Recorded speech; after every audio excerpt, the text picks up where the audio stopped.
نیست و نابود ہوگا کلمات کے ذریعے سے. اور کلمات سے مراد آل محمد علیہ السلام کی ذات ہے جو ہر دور میں حق ثابت ہوا ہے.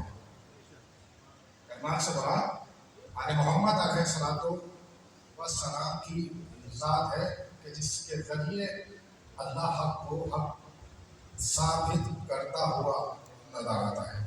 یعنی کلمہ جسے اللہ کہہ رہا ہے وہ آیت وہ کلمہ آل محمد علیہ السلام کی ذات ہے.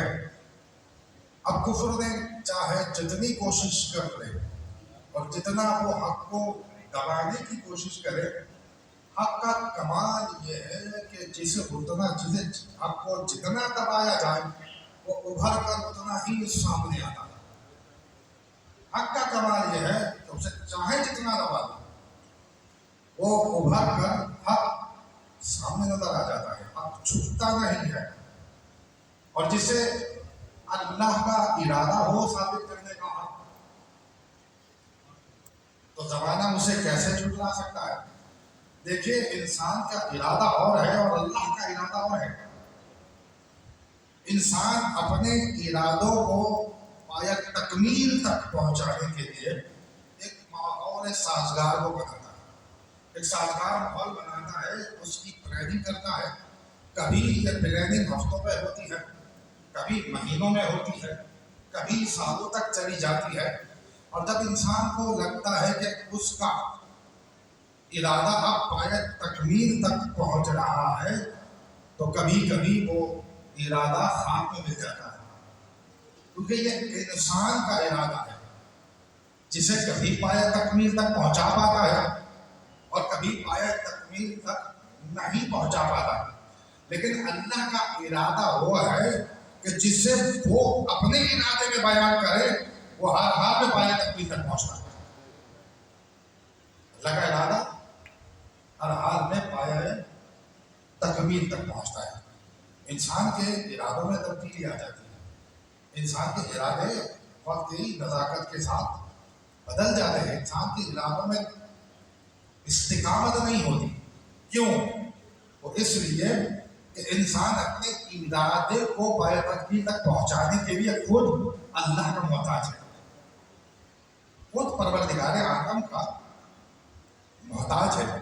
روزہ نے حسین علیہ السلام تو انسان سازگار ماحول بناتا ہے کہ ارادے کو پایہ تکمیل تک پہنچانے کے لیے. وہ سازگار ماحول کبھی کامیاب ہوتا ہے، کبھی انسان کا سازگار ماحول کامیاب نہیں ہوتا. اللہ اپنے ارادوں کو پایہ تکمیل تک پہنچانے کے لیے سازگار ماحول نہیں بناتا. اللہ کیا، اس کے نمائندوں نے کبھی سازگار ماحول نہیں بنایا اپنے ارادوں کو پایہ تکمیل تک پہنچانے کے لیے.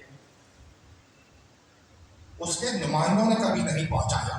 نمائندوں کو چھوڑیے، آل محمد کو تو آپ چھوڑیے، آل محمد کے غلاموں نے بھی اپنے ارادوں کو پایہ تکمیل تک پہنچانے کے لیے کبھی سازگار ماحول نہیں بنایا. یہ آپ اور ہم ہیں جو ماحول کو سازگار بناتے ہیں تاکہ ہمارا ارادہ پایہ تکمیل تک پہنچ جائے.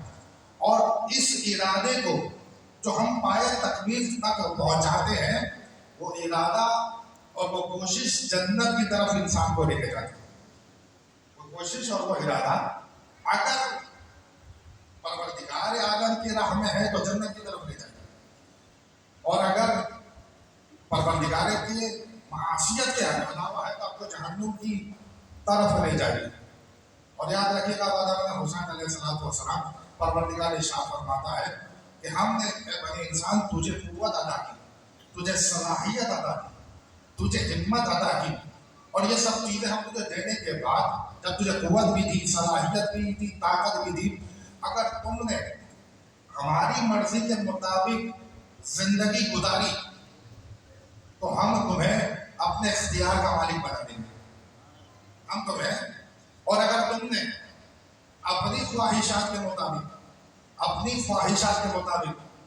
اپنی صلاحیتوں کو، اپنی طاقتوں کو، اپنی خواہش کا پابند بنا دیا تو زیادہ سے زیادہ بگڑ کر تم نمرود بن جاؤ گے، زیادہ سے زیادہ بگڑو گے تو فرعون بن جاؤ گے. زیادہ سے زیادہ اگر بگڑو گے تو شداد بن جاؤ گے، لیکن پلٹ کر تم ہماری بارگاہ میں آؤ گے، پلٹ کر تو ہماری بارگاہ میں آؤ گے، لیکن تم نے اپنی خواہشات کو، اپنی صلاحیتوں کو ہمارے حوالے کر دیا تو ہم تمہیں اپنے اختیار کا مالک بنا دیں گے۔